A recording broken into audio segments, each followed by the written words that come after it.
listener production. It's about one of 5 doors that you'll go through before you get inside. Okay, pretty passionate about doors, so that's good. Definitely film the fingerprint scanning when they do that. Yep. Up, down, like that. Yep, up. Okay, choose a different finger, do exactly the same. Thanks very much. This is like complete ignorance on my behalf, but what is the cloud? Yeah, that's a very good question. So the cloud really is a bank of computers that is centralised in the data centre. Mm-hmm. They're the man traps with biometric security so that if I lose this, nobody can pick it up off the street and access. Now put your fingerprint on, the one that you registered. That's it. Wow.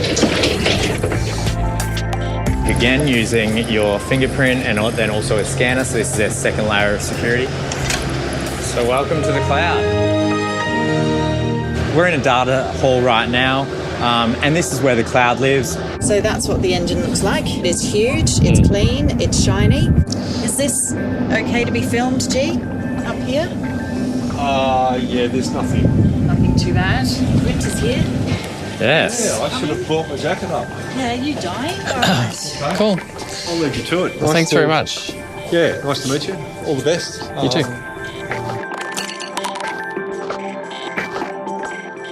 Hey, Benzion Siebert here with The Briefing. Think for a moment about the money in your bank account. A potentially stressful thought, I know, but bear with me. Your bank is not holding your money as some physical pile of notes and coins sitting in a vault, or at least it's holding very little of it that way. In fact, most of your money, and mine, is probably being loaned out to someone else or contributing to the bank's investments, but that's a different story. The point of today's episode is that your money is basically a number stored on a vast, elaborate computer system, and you really, really want that computer system, which unlike your money is comprised of physical, tangible objects, to be safe and secure. So today we're bringing you inside one of the massive, highly secure data centres in Melbourne, where not only financial documents, but health records and even classified information relevant to Australia's intelligence agencies is held. And we've got Peter Maloney, CEO of cybersecurity company AuCloud, here to walk us through how these facilities work and the extreme security measures they take to keep Australia's most sensitive data safe. Peter, thanks for joining us. To start off, just give us an idea of the scale of these data centres. So one example of that is here in Melbourne. It's about 3 times the size of the MCG. Wow. So it's huge, right? It's massive. But when you kind of think about what it's been built for, it's been built for the generation of artificial intelligence. When you think about artificial intelligence, it requires far more compute power. Mm-hmm. Yep. So it's far more resource intensive. You know, it's a bigger drain on electricity, bigger drain on water for cooling, but it's built to generate compute at speed, if you like. And so this is like a new era for data center technology. What kind of data would people listening here kind of relate to personally that you would be handling in this kind of facility? Yeah, so kind of think all data. So you kind of think like your banking and your financial information, all that's stored in data centers, and often it's housed in, either public or private cloud infrastructure inside the data center. Kind of think insurance, right down to, information such as, the schools networks will use these data centers to hold their infrastructure and to manage their workloads as well. So incredibly important information. Like tremendously important, because if you kind of think traditionally before the era of data centers, everyone used to house their own infrastructure within their own buildings. Everyone ran their own data center on site. And what's really happened now is that organisations have moved to put that into data centres. Tell me about some of the ways in which a facility like this is kept secure. They're very, very controlled environments, and they're really operated by the data centre owner, if you like, and rarely do you see people going into the halls and really touching the equipment inside the data centres. They really run in a very, very secure environment.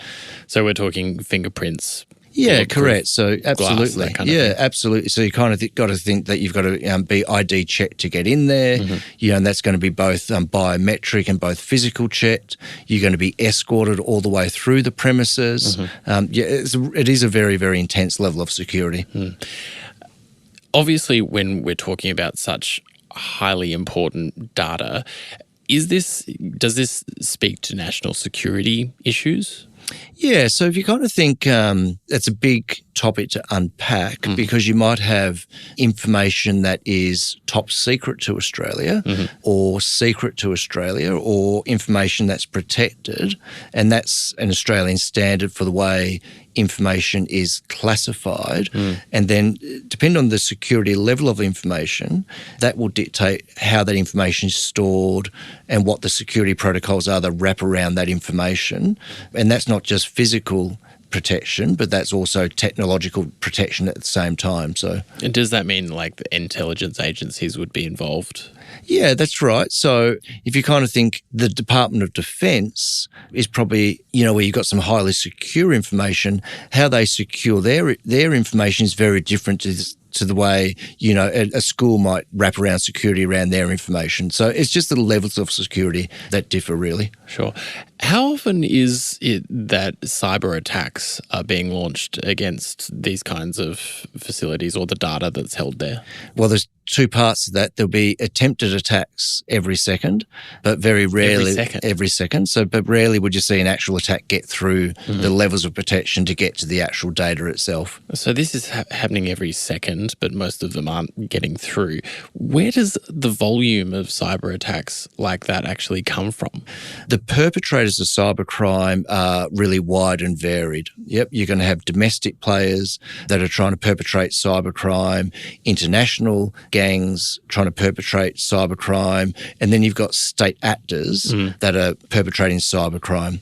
Are we fighting a losing battle against cyber hackers? No, I don't think we're fighting a losing battle. It's certainly a technology race, though.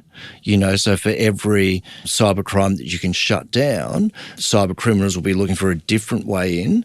And so it's kind of like whack-a-mole, but often it's a situation, though, that more of a common crime that is committed, the greater awareness of that crime is, and a broader base of people shut down their environment so as not to enable that crime to happen. To be fair to the Australian government, they are investing really hundreds of millions of dollars into this space.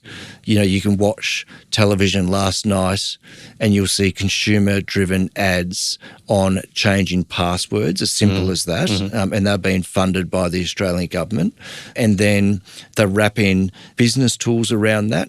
So businesses can tap into, some federal government tools that say, come and test my systems against cybercrime and see whether I pass or I fail. And the areas I fail, I'll need to do some upgrades to. So no, I don't think we're fighting a losing battle, but it's a technology race, right? Whenever someone advances, the next party will advance somewhat further.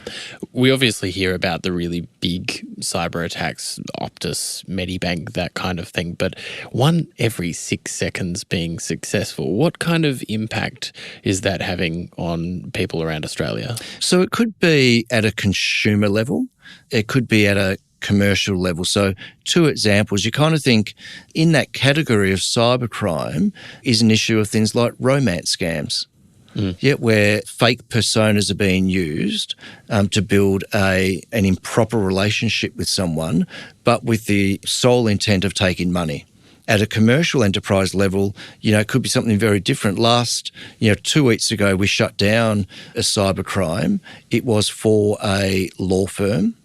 Quite innocently, a lawyer did a Google search to look for a legal document. So they were looking for a precedent. They clicked on the precedent. Unbeknownst to them, that downloaded a zip file. And in that zip file is malware. And so what happens now is with the malware inside that computer network, the threat actor or the cyber criminal can track and trace movement within the network, find out how to get deeper into the network. And often what's going to happen is that perpetrator and the person that's managing the malware will then sell those access rights to a ransomware operator. And that ransomware operator will then get access, start to identify where the highly sensitive data is, extract that data, or put a crypto locker onto that network with the view of making a ransom demand for that crime that they've conducted. The one thing to kind of think about cyber criminals is there's only really one motivation, and that's money. They don't care about the data. They have no interest in the data. The data is just a means to an end. So the only thing they want is cash. And so when you kind of think, how do I get cash? I target vulnerable entities or I target vulnerable individuals. If someone is listening to this right now and thinking, shit, what the hell do I do to make sure that I'm not victim to this kind of crime? What would be your advice to them?